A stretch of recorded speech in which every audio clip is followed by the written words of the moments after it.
सी language में आज हम लोगों का जो टॉपिक है वो ऑपरेटर्स एंड एक्सप्रेशन से रिलेटेड है। तो ऑपरेटर क्या होते हैं, एक्सप्रेशन क्या होता है, ऑपरेटर कितने टाइप के होते हैं, उनका क्या यूज होता है, इन सारी चीजों के बारे में आज यहाँ पर हम लोग देखेंगे। तो ऑपरेटर जो होता है वो एक सिंबल होता है जो डेटा पर ऑपरेशन परफॉर्म करने के लिए यूज किया जाता है। अलग अलग तरह के ऑपरेटर्स होते हैं जो अलग अलग तरह की रिक्वायरमेंट पर अलग अलग तरीके से एक्शन या ऑपरेशन परफॉर्म करते हैं। तो यहाँ पर जो डिफिनेशन दी हुई है वो दिया है कि an operator is a symbol that tells the compiler to perform specific mathematical or logical function. C language is rich in built in operators.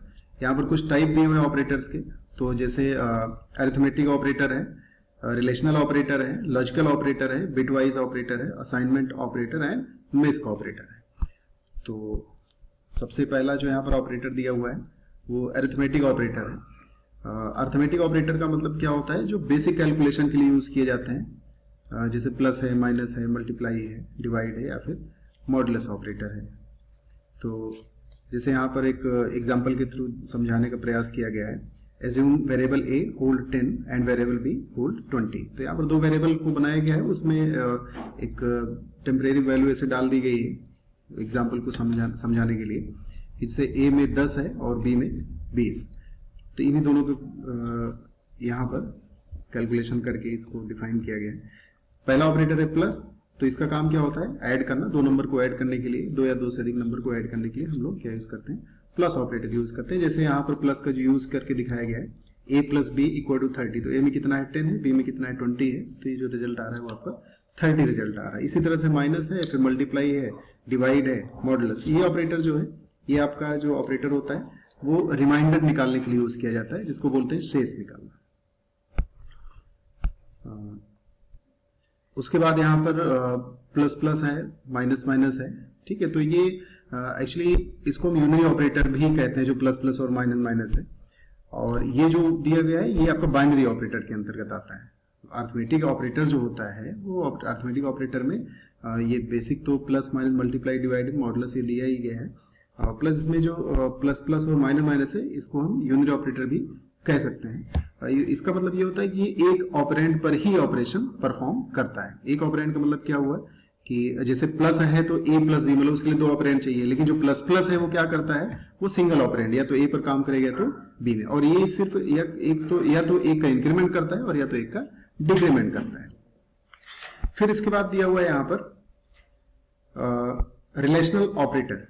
Relational operator क्या होते हैं, जो रिलेशनल ऑपरेटर होता है वो इसको हम लोग कंपैरिजन ऑपरेटर भी कह सकते हैं, क्योंकि ये जो होता है वो तुलनात्मक इवैल्यूएशन के लिए यूज किया जाता है, जहां पर आपको दो वैल्यू के बीच में किसी तरह का तुलनात्मक रिजल्ट चाहिए।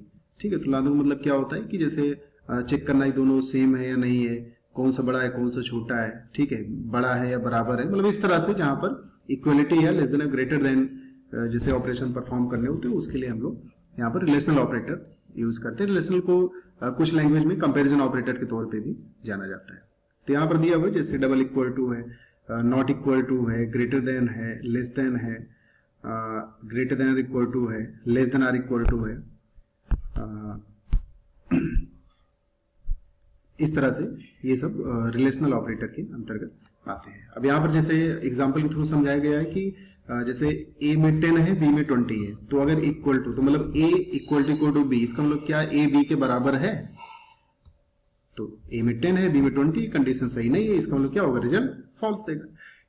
फिर दिया होगा कि नॉट इक्वल टू, मतलब ये ट्रू तब देता है, ये वाला ऑपरेटर ये ट्रू तब देता है जब मतलब कंडीशन सही होती है, मतलब तभी जो है स्टेटमेंट को एग्जीक्यूट कराएगा। जैसे कि अगर दोनों वेरिएबल में सेम वैल्यू है, मतलब दोनों इक्वल है, उस कंडीशन में ट्रू रिजल्ट देगा। और इसमें क्या है कि जब दोनों इक्वल नहीं है, और इसमें क्या है कि जब पहली वैल्यू बड़ी है दूसरी वैल्यू से तो ट्रू रिजल्ट देगा। और इसमें क्या है, पहली वैल्यू अगर छोटी है दूसरी वैल्यू से तो ये फॉल्स, मतलब तब ये ट्रू रिजल्ट देगा।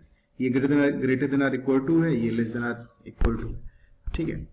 तो इस तरह से ये जो कुल मिलाकर हम ये कह सकते हैं कि जो रिलेशनल ऑपरेटर होता है ये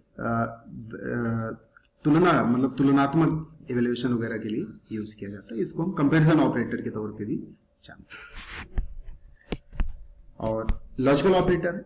लॉजिकल ऑपरेटर क्या होता है? जो लॉजिकल ऑपरेटर होता है वो दो एक्सप्रेशन को इवेलुएट करता है, दो कंडीशन को जोड़ने का काम करता है। जैसे एंड ऑपरेटर है, तो जैसे मान लीजिए कोई कंपनी है, उस कंपनी में आपको सिलेक्शन लेने के लिए कुछ प्रोसीजर है, उनके थ्रू जाना पड़ता है। तो जैसे प्रोसीजर ये कि 3 टेस्ट होंगे, तीनों टेस्ट में आपको पास होना कंपलसरी है, ठीक है। तो वहां पर जो मतलब कैलकुलेशन के थ्रू जो रिजल्ट आएगा, उस रिजल्ट का जो बेस होगा ये होगा कि फर्स्ट में भी आपको क्वालिफाई करना है, सेकंड में भी क्वालिफाई करना है और थर्ड में भी क्वालिफाई करना है। मतलब फर्स्ट ट्रू होना चाहिए एंड सेकंड भी सही होनी चाहिए एंड थर्ड भी सही होनी चाहिए। तो कुल मिला के जहां पर मल्टीपल कंडीशन होती है और सारे कंडीशन के ट्रू होने पर ही रिजल्ट को आप चाहते हो कि स्टेटमेंट एग्जीक्यूट करे, वहां पर हम लोग डबल एंड मतलब जो एंड ऑपरेटर है वो यूज करते हैं। मतलब सारी कंडीशन ट्रू होगी तभी ट्रू रिजल्ट देगा। और में क्या होता है कि दी गई कंडीशन में अगर कोई एक भी ट्रू मिल जाती है तब भी क्या करेगा?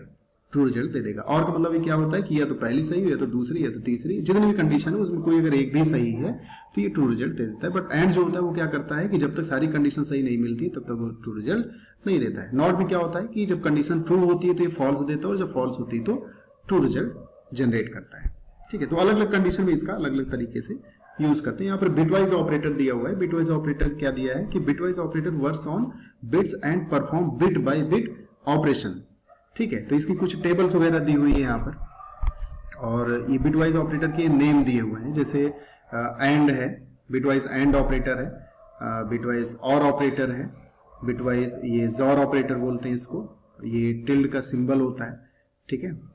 और फ्लिपिंग बिट्स कर सक मतलब कहते हैं इसे। और ये क्या है? आपका लेफ्ट शिफ्ट ऑपरेटर है और ये क्या है? राइट शिफ्ट ऑपरेटर है, ठीक है। मतलब bitwise left shift, bitwise right shift. तो बिटवाइज ऑपरेटर का यूज होता है वो यहाँ पर एक एक डिफिनेशन दी हुई, जैसे binary and operator copies a bit to result if it exists in both operands। और का क्या दिया है कि बाइनरी और operator copies a bit if it exists in either operand। Jaw में क्या दिया है कि jaw operator copies the bit if it set in one operand but not both। जो तीसरा है आपका, चौथा है आपका binary one's complement operator is unary and has the effect of flipping bits. फिर लेफ्ट शिफ्ट ऑपरेटर दिया हुआ है कि the left operands evaluate is moved left by the number of bits specified by the right operand. और right shift operator क्या दिया है कि binary right shift operator the left operands value is moved right by the number of bits specified by the right operands. अगला यहाँ पर assignment operator दिया हुआ है। तो जो असाइनमेंट ऑपरेटर है वो बेसिक तौर पे इक्वल जो होता है वो आपका असाइनमेंट ऑपरेटर माना जाता है। यहाँ पर जैसे ये आप यहाँ पर देख रहे हैं, जो प्लस इक्वल टू है, माइनस इक्वल टू है, मल्टीप्लाई इक्वल टू है, डिवाइड इक्वल टू है और मॉड्यूलस इक्वल टू है। तो इसको हम लोग अर्थमेटिक असाइनमेंट भी कह सकते हैं कि जहां पर क्या होता है कि जो लेफ्ट साइड का ऑपरेंड होता है या लेफ्ट साइड का जो वेरिएबल होता है उसमें राइट साइड की वैल्यू को कैलकुलेट भी करता है और असाइन भी करता है। जैसे अगर हमने दे दिया, जैसे मान लीजिए आपको यहाँ पर हम एक एग्जाम्पल के थ्रू समझाने का प्रयास कर रहे हैं। जैसे यहाँ पर है हमने दो वेरिएबल बनाया, इंट a इक्वल टू 20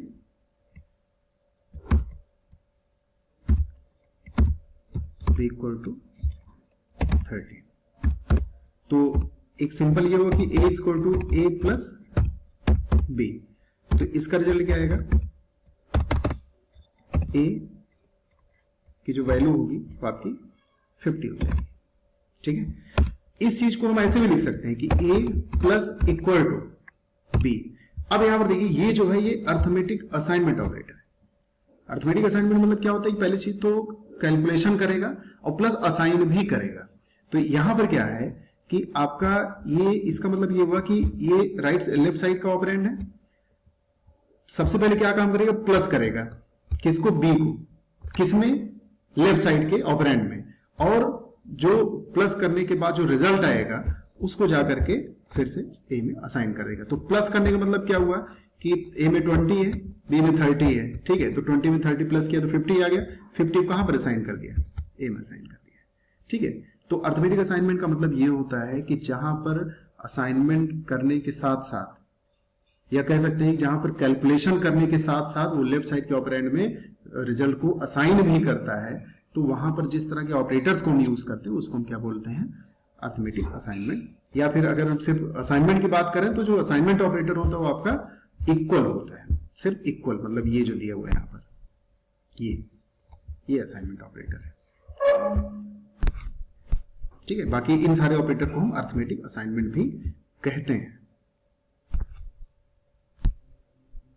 आगे यहां पर दिया हुआ जैसे लेफ्ट शिफ्ट है, left shift and assignment operator है, right shift and assignment operator है, बिटवाइज एंड असाइनमेंट ऑपरेटर है, और bitwise exclusive or and assignment operator है। तो अलग अलग तरह के ऑपरेटर्स है जिनका अलग अलग तरह से हम यूज करते हैं, ठीक है।